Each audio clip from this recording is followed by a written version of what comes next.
Okay, so nagtatanong about sa reflux derating. So, paano ba ginagawa yon? So, safety pictures po kasi ng ating bagong SOPAR inverter po yon. So, ito ay bagong version ng SOPAR inverter na merong reflux derating talaga.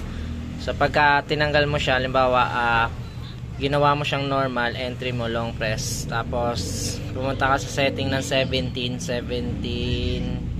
So, yan, 17. Set 00.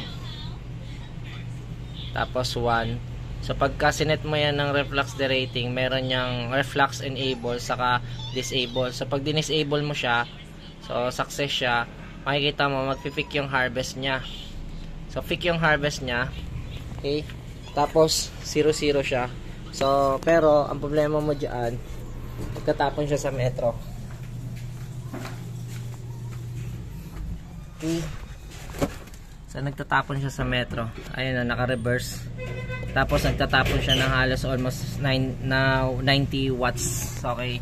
So hindi maganda 'yon kasi mas mataas yung harvest mo, mas malaki yung tinatapon niya na peak. So para hindi siya mag-ano at gumana yung city mode. Para gumana yung city mode, so nakita mo naging normal. Para ito sa mga tawag dito naka-net metering, yung disable po yung city. Pero tayo ay hindi maganda yon. Set natin siya sa 17 na naka city mode. So set the reflux password. Okay.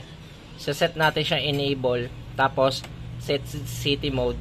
So kailangan i-set mo siya ng pag 00 kasi yung sinet mo, halimbawa 00 sinet natin. So set natin ng 00. So success na siya. Makikita mo. So okay, so yan.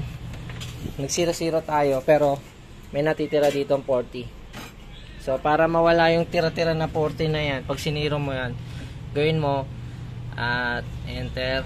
Tapos balik ka dun sa may 17. So tapos set mo ulit yung reflux mo. So medyo kung set mo yung reflux mo ng city mode, tapos set mo ng 4. Okay, okay 5. Pwede na yung 4 sa success. Okay, so balik ka. Yan. Makikita mo nag 00 na siya. Okay. Tapos punta tayo dito.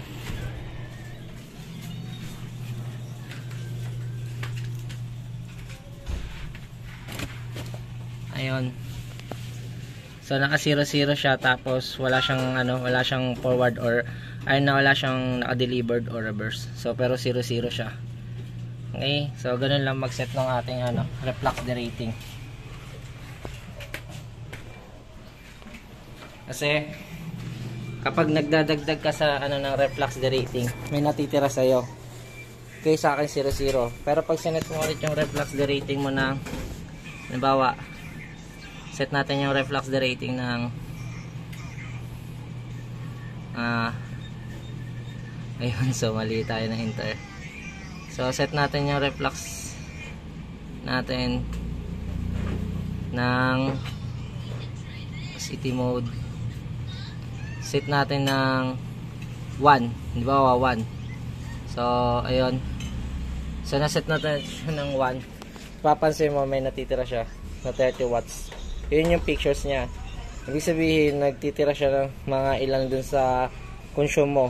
Okay? So, hindi siya nagtatapon, pero nagtitira lang siya. So, para mawala yung tira niya, tataasan mo yung sa reflux niya.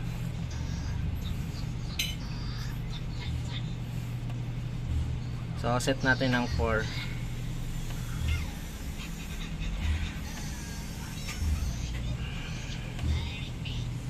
4. So pag sineta natin ng 4, okay, success, balik tayo. Okay, so makikita natin yon, nag 00 na siya doon. Ganon din sa metro niya. So ganon lang pag nag-set ka ng reflux derating niya.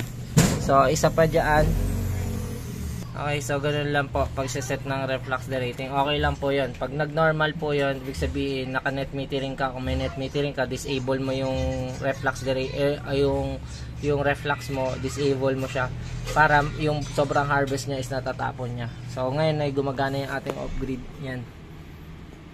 Okay, so check natin yung battery. Ilang watts per part. So 28 pa siya. So yan. Ito yung ating battery. Yan. So, ngayon ay yan, naka-limiter siya kasi pag wala yung limiter natin, disable natin yung limiter. Okay, so tataas po yung harvest niya. Magpipik po siya dun sa taas. Sa pinakamataas na ano niya. So, ayan.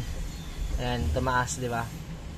So, kaya yung trabaho ng ating limiter para malimitahan niya po siya. Tapos mapapansin mo, wala na siyang ini-export. Ganun din yan sa kabila.